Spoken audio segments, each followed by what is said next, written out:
Hey, it's Isar from the Business Growth Accelerator, and I have Kris Ward with me today, and we are going to talk about how to build teams that will allow you to make your business more effective, have more time for yourself while growing the business.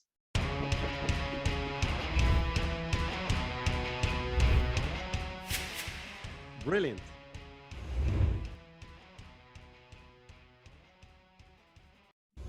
First of all, there's lifestyle. So many people, oh my gosh, I've talked to people and they're going to start their business and I'm like, oh, why are you starting it? And they're like, oh, I want more time with my family. I'm like, well, good luck with that, right? It's like, yeah, no.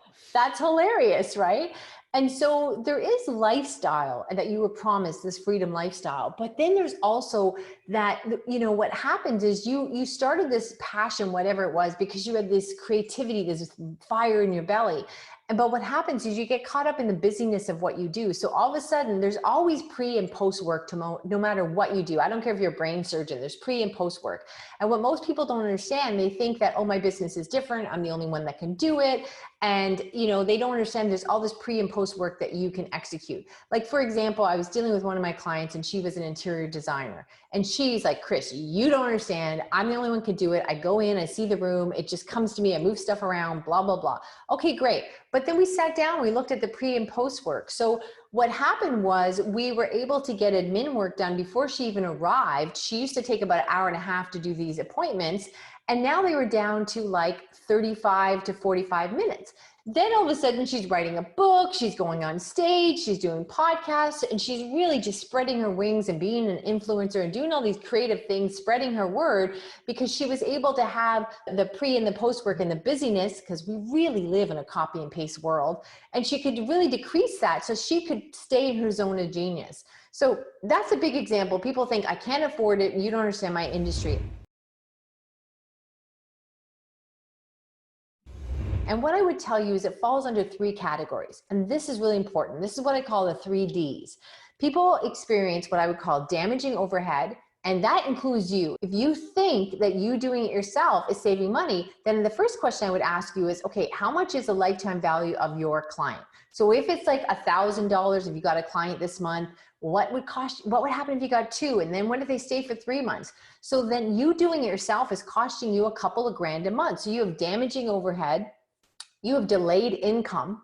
So the income's not coming in. When that income doesn't come in, then they don't refer you to somebody else and that doesn't get referred. So all of a sudden that delayed income really starts to combine, have a compound effect.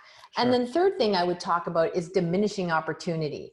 I don't know how many people have said to me, oh my gosh, I had this meeting today and I just wanted to get all this stuff just right, just so, and then they are able to sort of weasel their way into an appointment. They find out that somebody just bought off their competitors. Oh, I just did this 2 weeks ago. I'm so sorry. I wish I didn't know that you delivered this service. I knew you did this, but not that.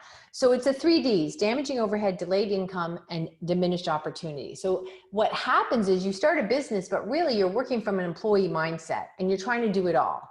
And really what I tell you is team means together, everyone amplifies money. That's it. You need a team. Without that, you're self-employed. It's super, super expensive and you're just not in the game. That's really pretty much it. So what I would tell you is to give you steps is say, look, step number one is awareness, understanding that you are hurting nobody but yourself, your company, your family, and your growth if you don't have a team. And then I would say the number one thing any entrepreneur needs to know, never mind all this stuff you think you're going to try to figure out yourself, is how to build a team. Now we have, if you go to www.freegift.kris.com, we've got a free little training I just put together, and it will give you like stuff, it's training we used to charge for. So it's an opportunity for your listeners. Start there. And what you need to do is understand that this is where you start, because everything else will fall out from this. Don't think I have to learn how to edit videos. I have to learn how to do this. Because what I would tell you is when you hire talent, it comes with technology. So for example, my editor that edits my videos and my own podcast, Win the Hour, Win the Day podcast, she'd come back to us and said, hey, do you know about Descript? I'm like, no. And she's like, oh, well, you plug it in and you can click a button. Have you discovered Descript? It's the best tool ever invented for podcasters or content creation, any kind of, it's like incredible. So you hit a button and anytime your guest says a whole bunch of times, you can just delete it. Now, She knew of that before me because that's her space. That's her zone of genius. So she would come to me and say, hey, it's like $50. It will speed up my work and it will be extra better for you. You don't have to learn how to use it. I'll do it. It's no big deal. So they're always improving their own stats and their own game. So really that's what you want to be, is you want to know how to build your what is next team so that you can get to what is next. Because you didn't want to create a job. You wanted to create a platform. You want to have a bigger influence. You want to make more money in less time. You want a freedom lifestyle. You want all these things. Understanding that is the first step, and that will impact everything else you want to do by far. If you can do that, you will be ahead of any of your competitors. When I'm looking for people to hire, I think of what I call CAPS: communication, action, personality, and success. So, even when I'm hiring somebody and I say, okay, what I do, the first thing I do is I send out, okay, right now we're hiring somebody for one of my clients. So I send out and say, okay, I looked at your resume and I have this pre-formed thing saying, hey, we want to do an interview with you tomorrow. Here's the time. And please email me at this address if you're interested and if you're going to attend the interview. And I actually have them all show up once in a Zoom meeting. They wait in the waiting room and I just do quick pre-interviews to see who goes to the next one. Now, why I ask them to email me, not just to see how many people show up, but that's, do they follow instructions? Are they reading this clearly? So I put these little micro steps in play to see who weeds it out. So I talk about communication, action, what happens in their history when you're looking at their amazing job profile or things that they've done. And it's not just the obvious, like, oh, how many years they worked here and there, but the little micro things in there that will tell you the actions they've taken in their life. And then of course, in the interview, it's always personality over skill set, because you can train somebody to do something, but you can't train their personality. You do have to be mindful of different cultures. The Filipino community is very about, if you don't train them, it's very about them showing you respect as a big and mighty, powerful boss. And I have to tell them, look, we're a team, we're best idea wins. I don't want yes people. I want thinkers. I want you to tell me, oh, we could do this better. So I look for personality over skill set. And then I also always ask them, what are their successes in life? Because I think it really tells a lot about a person when they tell you their successes. You said something very, very interesting that sounds contradicting, but I know it's not. On one hand, you want to give people a process to work with. On the other hand, you want to give them the freedom to teach you a better way to do it. So I think it's more finding what you want done and knowing what worked for you and starting with that as a benchmark, but then really opening the door for the person on the other side or the team on the other side to show you that there's a better way to do it. Yeah, for sure. We've been neglecting YouTube for a while. I know I should be on it. We did a little bit, we dabbled, we just never had a process. And I was lucky on my podcast, I was interviewing a really influential Tim Smoyer about YouTube. And like, okay, so I've got the YouTube course now. So then my social media person, because she's been with me a long time, very established, she's taking the course. She comes to the little scrum meeting we have once a week on, and she tells me what she needs to get to the next stage of the course. Okay, Kris, now we need banners. So the banner guy has to do it, but you have to tell me what the messaging is going to be on that. So I don't even take courses anymore. They give them to me, Nicole's notes. Then she writes out the steps. So if something happened to her or we promote her, we have that process in play. But I used to take courses. Let's say I have to learn how to do LinkedIn better. And then I barely have the information, and now I'm trying to regurgitate it, teach it to them, but I'm just learning it myself. So I can't be doing a good job. So I have even outsourced learning. And so now she gives me the Cole's notes of what do I need to know enough to get by, and then she'll show me something more complicated. So it really blossoms into something mighty, beautiful, and powerful. But when you're first starting out, there is just no way that you can be good at 100 things and you can't do them simultaneously anyhow. So you're going to delay production. You can't create more time, but you can build a team and leverage it. So that's really the bottom line.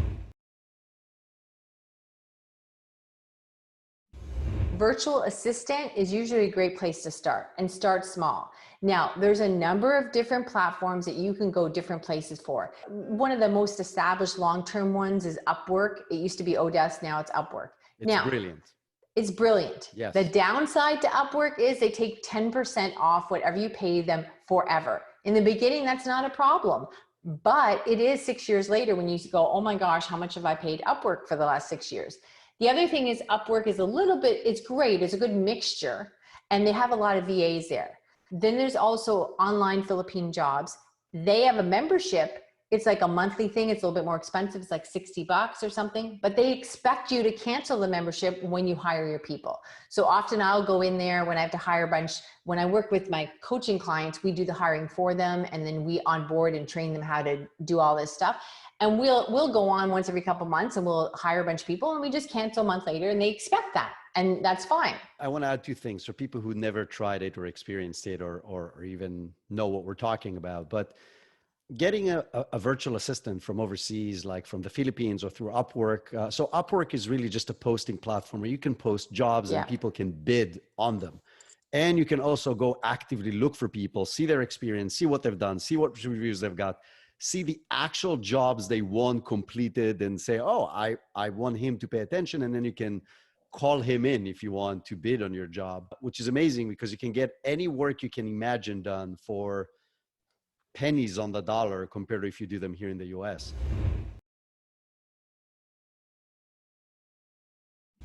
When I'm looking for people to hire, I think of what I call CAPS: communication, action, personality, and success.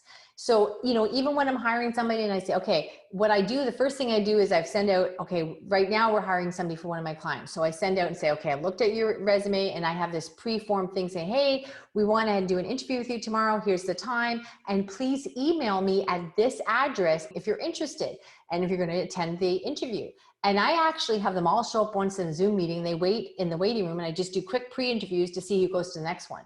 Now, why I ask them to email me, not just to see how many people show up, but do they follow instructions? Are they reading this clearly? So I put these little micro steps in play to see who weeds it out. So I talk about communication, action, what happens in their history when you're looking at their amazing job profile or things that they've done. And it's not just the obvious, like, oh, how many years they worked here and there, but the little micro things in there that will tell you the actions they've taken in their life. And then of course, in the interview, it's always personality over skill set, because you can train somebody to do something, but you can't train their personality. You do have to be mindful of different cultures. The Filipino community is very about, if you don't train them, it's very about them showing you respect as a big and mighty, powerful boss. And I have to tell them, look, we're a team, we're best idea wins. I don't want yes people. I want thinkers. I want you to tell me, oh, we could do this better. So I look for personality over skill set. And then I also always ask them, what are their successes in life? Because I think it really tells a lot about a person when they tell you their successes.